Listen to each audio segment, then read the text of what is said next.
নমস্কাৰ। আশা কৰোঁ আপোনালোক সকলো ভালে কুশলে আছে। আজি এটা অতি সংবেদনশীল বিষয়। আমিহে ভাবিছোঁ সংবেদনশীল বুলি, কিন্তু যিসকলে ভাবিব লাগে তেওঁলোকে একো বুলিয়েই ভবা নাই। আচলতে মুখৰ কথা আৰু হাতৰ কামৰ মাজত যেতিয়া তাৰতম্য থাকে, যেতিয়া সামঞ্জস্য নাথাকে, তেতিয়া যিমানেই সংবেদনশীল কথা নহওক কিয় কোনো মানুহে সেই কথাবোৰৰ সংবেদনশীলতা, সেই কথাবোৰৰ যিটো সুদূৰ প্ৰসাৰী যিটো প্ৰভাৱ পৰিব পাৰে সেইবোৰ কেতিয়াও চিন্তা নকৰে, বিবেচনা নকৰে। মই পোনে পোনে মূল কথাটোলৈ আহিছোঁ বন্ধুবৰ। 22 ছেপ্টেম্বৰ অহাকালিলৈ, আজি 21 ছেপ্টেম্বৰ। আজি পুৱাতে খবৰ পাইছিলোঁ যে কাইলৈ 22 ছেপ্টেম্বৰৰ দিনা অসমৰ মুখ্যমন্ত্ৰীজনে, যিজন অসমৰ মুখ্যমন্ত্ৰীক আপোনালোক সকলোৱে দক্ষ বুলি জানে, প্ৰভাৱশালী বুলি জানে, কৰ্মপটু বুলি জানে, দূৰদৰ্শী বুলিও আপোনালোকে মানে বহুতে, সেই অসমৰ মুখ্যমন্ত্ৰী ডক্টৰ হিমন্ত বিশ্ব শৰ্মাই কাইলৈ বোলে কাজিৰঙাত প্ৰায় 2400 গড়ৰ খৰ্গ জ্বলাব।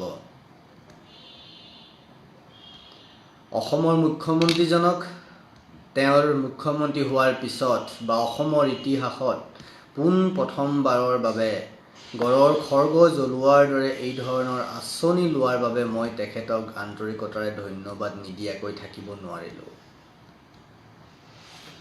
আমি খুব ভাল পাইছোঁ মুখ্যমন্ত্ৰী মহোদয়, যিজন মুখ্যমন্ত্ৰীক অসমৰ ৰাইজে আটাইতকৈ দক্ষ বুলি ভাবিছিল, দূৰদৰ্শী বুলি ভাবিছিল, অসমৰ ত্ৰাণকৰ্তা বুলি ভাবিছিল, সেইজন মুখ্যমন্ত্ৰীৰ হাততেই অসমৰ স্বাভিমান, অসমৰ চিনাকি, অসমৰ গৌৰৱ। আমি যেতিয়া স্কুলত পঢ়িছিলোঁ এশিঙীয়া গড় অসমৰ গৌৰৱ, সেই এশিঙীয়া গড়ৰ খৰ্গকেইটা সংৰক্ষণ কৰিব নোৱাৰি সেইজন মুখ্যমন্ত্ৰীয়েই, যিজন মুখ্যমন্ত্ৰীক অসমৰ ৰাইজে আটাইতকৈ ডাইনেমিক, আটাইতকৈ দক্ষ, আটাইতকৈ যোগ্য আৰু আটাইতকৈ বেছি শক্তিশালী বুলি ভাবিছিল, সেইজন মুখ্যমন্ত্ৰীৰ দিনতেই অসমৰ ৰাজনৈতিক হওক, সামাজিক হওক, প্ৰাকৃতিক হওক, প্ৰত্যেকটো ক্ষেত্ৰত পোনপ্ৰথমবাৰৰ বাবে সহস্ৰ সহস্ৰ গড়ৰ খৰ্গ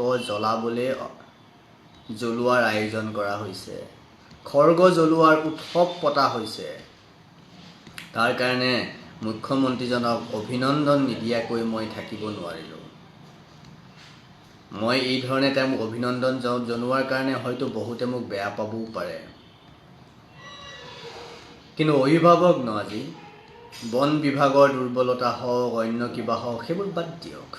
বন বিভাগৰ প্ৰত্যেকজন কৰ্মী, ৰেঞ্জাৰৰ পৰা ছিনিয়ৰ অফিচাৰবোৰলৈকে গোটেইবোৰ বাহিৰৰ অফিচাৰ, বাহিৰৰ পৰা আহি পেলাই অসমখন লুটিপুটি খায়।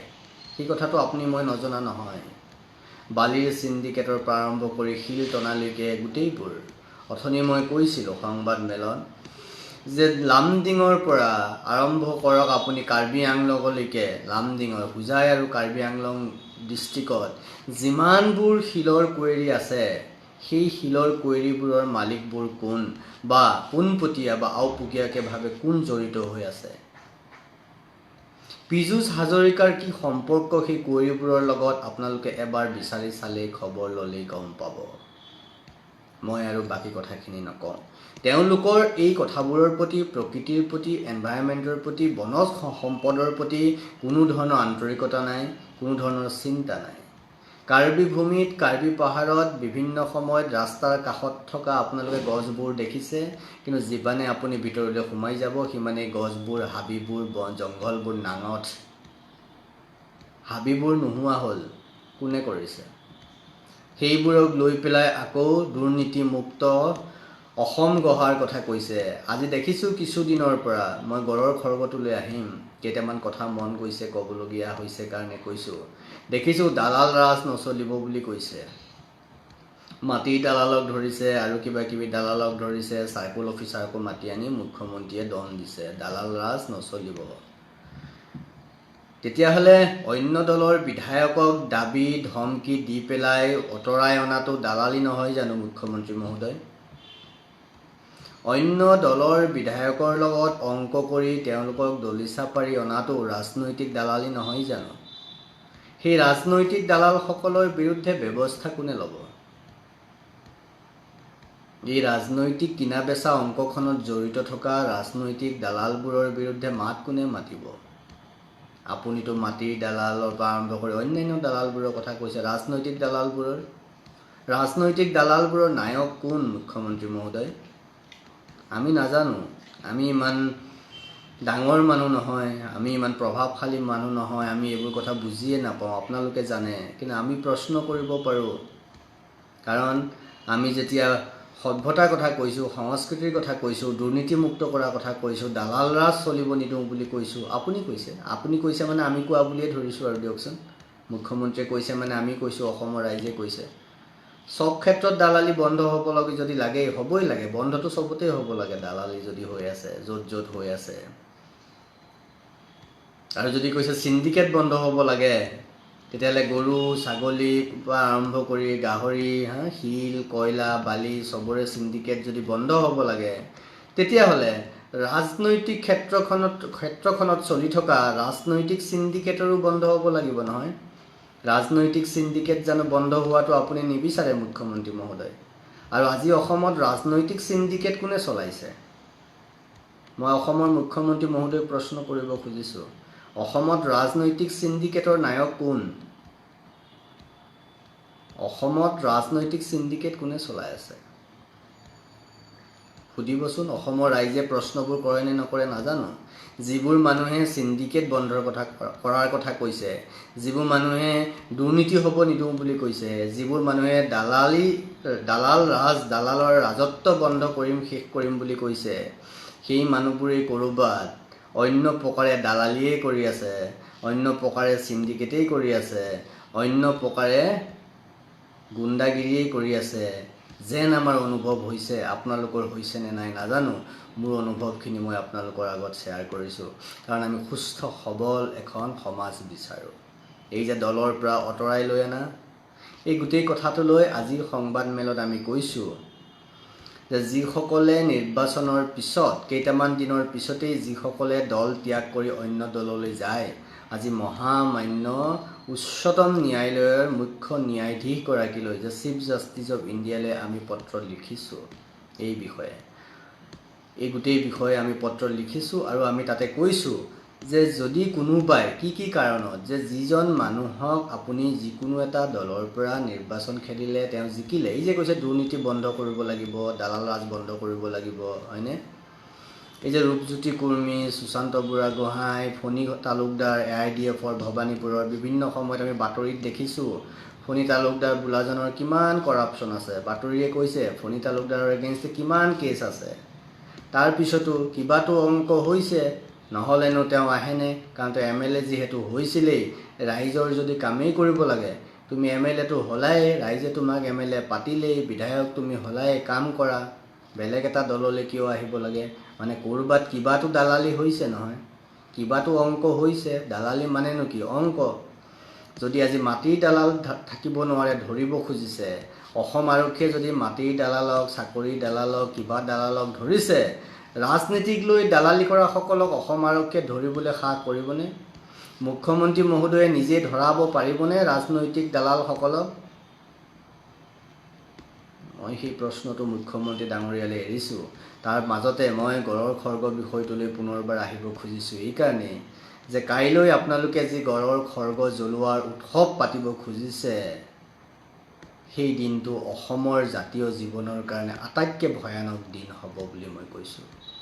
যেতিয়া আমি কৈছোঁ আমাৰ গৌৰৱ এশিঙীয়া গড়কেইটাৰ খৰ্গকেইটা আমি সংৰক্ষণ কৰিব নোৱাৰাটো এইখন চৰকাৰৰ অকৰ্মণ্যতা বুলি কৈছোঁ। এইখন চৰকাৰৰ দূৰদৰ্শিতা যি চিন্তা থাকিব লাগিছিল, দূৰদৰ্শী চিন্তাৰ অভাৱ আমি দেখা পাইছোঁ। এইখন চৰকাৰ যে অপাৰগ সকলো ক্ষেত্ৰতে, তাক পুনৰবাৰ প্ৰমাণ কৰিছে।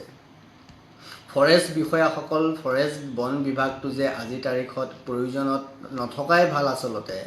একো যে ইতিবাচক কোনো কাম যে তেওঁলোকে কৰিব নোৱাৰে, কৰাৰ যোগ্যতা যে তেওঁলোকৰ নাই, আচলতে ইচ্ছাও নাই, এই কথাটো আকৌ এবাৰ প্ৰমাণ কৰিছে। ক'ৰবাত গোটেই ফৰেষ্টৰ বিষয়া চব বাহিৰৰ, চব অসমৰ বাহিৰৰ। আমি জানো প্ৰতীক হাজেলা বুলি এজনে NRCত কাম কৰি কিমান খেলি মেলি কৰিলে। আমি জানো ট্ৰেন্সপৰ্টত আমি কিমান খেলি মেলি বাতৰি পাইছোঁ। কি আছিলে তিৱাৰী বুলি, AP তিৱাৰী, আনন্দ প্ৰকাশ তিৱাৰী বুলি যিজন ট্ৰেন্সপৰ্টৰ দায়িত্বত আছিলে, বাহিৰৰ অফিচাৰ এজন, তেওঁ কি ধৰণে আছাম ট্ৰেন্সপৰ্টক কি ধৰণে নষ্ট কৰি গ'ল সেই কথা সংবাদ মাধ্যমে মাজেৰে আমি শুনিছোঁ। আজি অসমৰ ফৰেষ্ট ডিপাৰ্টমেণ্টটো গোটেই সোপা বাহিৰা মানুহ, আৰু সিহঁতে এই যে গড়ৰ খৰ্গ যিকেইটা জ্বলাব খুজিছে, সেই গড়ৰ সেইকেইটা যদি বাঁহ গাজ হয়, বাঁহ গাজ বুজি পায় ন, বাঁহ গছৰ যদি হেৰি হয়, পুলি হয় বা পুৰণা কিবা যদি হয়, কিবা যদি ৰং চং সানি কিবা কৰি, কাৰণ চাওক কাগজততো চব পাকৈত নহয়, কাগজ বনোৱাত চব পাকৈত, লেবৰেটৰী ডকুমেণ্টটো বনাই দিব অৰিজিনেল বুলি ক'ব, কিন্তু সেই 2400 অৰিজিনেল খৰ্গ যদি ক'ৰবাত বিক্ৰী কৰিছে, তেতিয়া যদি কৰে, তেতিয়া অৰিজিনেল খৰ্গৰ খৰ্গবোৰ আঁতৰাই পুৰিলোঁ বুলি কৈ সেইবোৰ যদি এখন বেহা পাতিব খুজিছে চৰকাৰে নিজেই, তেতিয়া কি কৰিব? অসমৰ ৰাইজক বুৰ্বক বনাব, অসমৰ ৰাইজে চাই থাকিব চকু মেলি মেলি। কিয় ইমান বুৰ্বক ভাই আপোনালোক? কিয় হৈছে? অসমৰ ৰাইজে কি বিচাৰি আছে? মোক এটা কথা কওক, অসমৰ মুখ্যমন্ত্ৰীয়ে অসমক যিধৰণে আগুৱাই নিব খুজিছে, যিটো কথা তেওঁ 2011 চনৰ পৰাই অৱশ্যে কৈ আহিছে যে অসমক দেশৰ 5খন ৰাজ্যৰ ভিতৰত শক্তিশালী ৰাজ্য হিচাপে তেওঁ গঢ়ি তুলিব। আজি তেওঁ এটা সুযোগ হেৰুৱালে। এই যে 2400-2500 গড়ৰ খৰ্গ তেওঁ জ্বলাব ওলাইছে, তাৰ পৰিৱৰ্তে এই মুখ্যমন্ত্ৰীগৰাকীয়ে যদি দিল্লীৰ অসম ভৱনত, দিল্লীত থকা অসম ভৱনত যদি এই খৰ্গবোৰ লগাই, ধুনীয়া ধুনীয়া ভাস্কৰ্য শিল্পী আছে নহয়, তেওঁলোকক মাতি আনি যদি অসম ভৱনত খুব ধুনীয়াকৈ পৰিৱেষ্টিতভাৱে এটা যদি গড় নিৰ্মাণ কৰিলেহেঁতেন, গড়ৰ খৰ্গবোৰ দি পেলাই, অসম ভৱনতেই হওক, লোকসভাৰ সংসদৰ কেম্পাছৰ ভিতৰতে হওক, বা ৰাষ্ট্ৰপতি ভৱনতেই নহওক কিয়, প্ৰধানমন্ত্ৰী ভৱনতেই নহওক, ৰাষ্ট্ৰপতি ভৱনতেই নহওক, বা দিল্লী এয়াৰপৰ্টতে কৰক, যদি এই গোটেই খৰ্গবোৰ লৈ পেলাই এটা ধুনীয়াকৈ গড় বনাই থ'লেহেঁতেন, ৰাষ্ট্ৰপতি ভৱনতো ধুনীয়াকৈ থ'ব পাৰিলেহেঁতেন, বা মিউজিয়ামতো ৰাখিব পাৰিলেহেঁতেন, নেশ্যনেল মিউজিয়ামতো ৰাখিব পাৰিলেহেঁতেন ধুনীয়াকৈ ব্যৱস্থা কৰি। কিয় নোৱাৰিলে কৰিব? কিয় নাভাবিলে?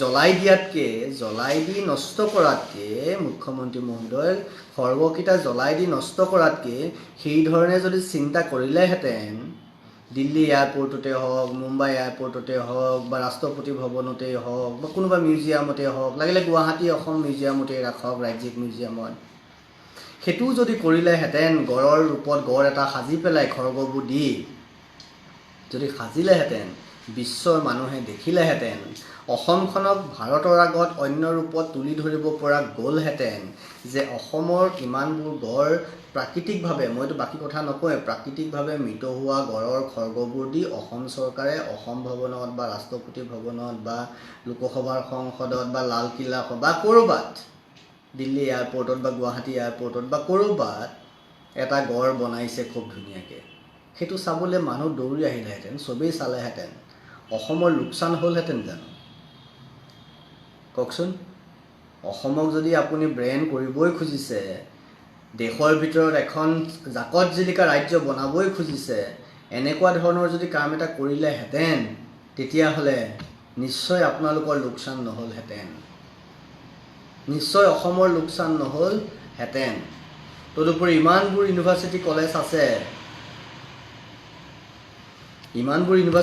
আছে, অসমত বাৰু বুজিলোঁ, অসমৰবোৰতো দিব পাৰে, ভাৰতবৰ্ষতো ডাঙৰ ডাঙৰ ইউনিভাৰ্চিটিবোৰত জুলজি ডিপাৰ্টমেণ্ট আছে নহয়, এন্থ্ৰপ'লজি ডিপাৰ্টমেণ্ট আছে, তেওঁলোককেই দিয়ক সংৰক্ষণৰ কাৰণে এটা দুটাকৈ খৰ্গ, যদি আপোনালোকে ৰাখিব পৰা নাই জ্বলাই দিয়াতকৈ, তেওঁলোকে ষ্টাডি কৰক, ৰিচাৰ্চ কৰক, পঢ়া শুনা কৰক, চাওক, বহুতে এটা খৰ্গ দেখা নাই।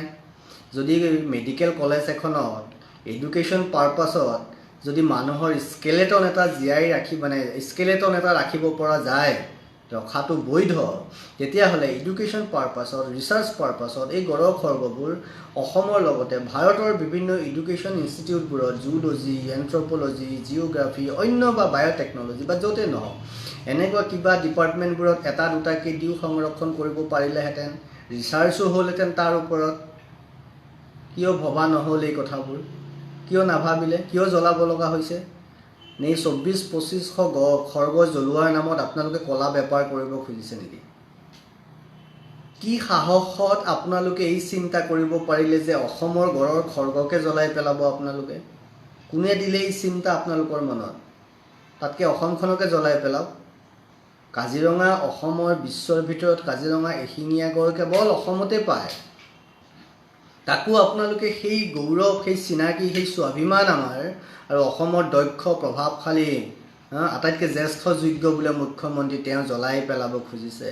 সেই চিন্তা আহিল বা কেনেকৈ? সেই চিন্তা কৰাৰ সময়ত আপোনালোকৰ বুকু নকঁপিলে বাৰু? নে বাহিৰৰ অফিচাৰবোৰৰ কিবা কথা শুনিলে? নে কোনোবা স্মাগলিঙত পৰিলে? আকৌ দুৰ্নীতি নষ্ট কৰিবলৈ কৈছে আপুনি, বাহিৰত দেখুৱাইছে আৰু নিজে দুৰ্নীতিগ্ৰস্ত হৈছে নেকি গড়ৰ খৰ্গকেইটা লৈ পেলাই? ৰিপৰ্টটো আপোনালোকে বহুত দেখুৱাব, কাগজটো আপোনালোকে বহুত দেখুৱাই দিব অৰিজিনেল বুলি কৈ পেলাই। আমি কেনেকৈ বিশ্বাস কৰোঁ? কাৰণ আপোনালোকৰ ইতিহাসে সেই কথাবোৰ কৈ আহিছে নহয়। আপোনাৰ কাৰুকাৰ্যই সেইবোৰে কৰি আহিছে। ভাবিব পাৰিলেহেঁতেন, এই ধৰণে কিয় চিন্তা নকৰিলে? আজিও সময় আছে। গড়ৰ খৰ্গকেইটা পুৰি পেলোৱাতকৈ বাদ দি এই ধৰণৰ চিন্তা কৰক। এয়াৰপৰ্টত ক'ৰবাত মাটি বিচাৰক। গুৱাহাটী এয়াৰপৰ্টতে কৰক, ভিতৰত কৰক, ক'ৰবাত কৰক। যাত্ৰীবোৰ ওলাই আহোঁতে বা ইণ্টাৰনেশ্যনেল যিবোৰ ডিপাৰেচাৰ এৰাইভেল আছে তাত কৰক। দিল্লী এয়াৰপৰ্টত, মুম্বাই এয়াৰপৰ্ট, ক'ৰবাততো কৰক, কিবাটো কৰক ভাই। একোৱেইটো নাই। কিছুমান এয়াৰপৰ্টত তাকো সেই বিহু নাচনীজনী বিহু এটাৰ বাহিৰে তাকো ক'ত সেই বাথৰুম যোৱা সেইবোৰতে আছে, বাকীটো ক'তো নাই। ধুনীয়া কিবা এটা যদি কৰিব পাৰিলেহেঁতেন গড়ৰ খৰ্গকেইটা দি পেলাই, লোকচান হ'লহেঁতেন নেকি অসমৰ? কওকচোন। কেনেকৈ অসমৰ জ্বলাবতো মই নাজানো, এয়া আপোনালোকৰ মানসিকতা। অসমৰ মুখ্যমন্ত্ৰীৰ এয়াই মানসিকতা, এয়াই চিন্তাৰ পৰিসৰ। আমিনো কি ক'ম? আমি ক'লে বোলে আমি বেয়া। তাৰপিছতো কৈছোঁ, এতিয়া কোনোবাই হয়তো ক'ব, অসমৰ মুখ্যমন্ত্ৰী বা অসমৰ চৰকাৰে হয়তো ক'ব যে ইয়াৰ আগতে আমি প্ৰথম খৰ্গ জ্বলোৱা নাই, আগতো জ্বলাইছে কোনোবাই খৰ্গ। কোনে জ্বলাইছে? কেনিয়াই। কিমান চনত? 1990 চনত।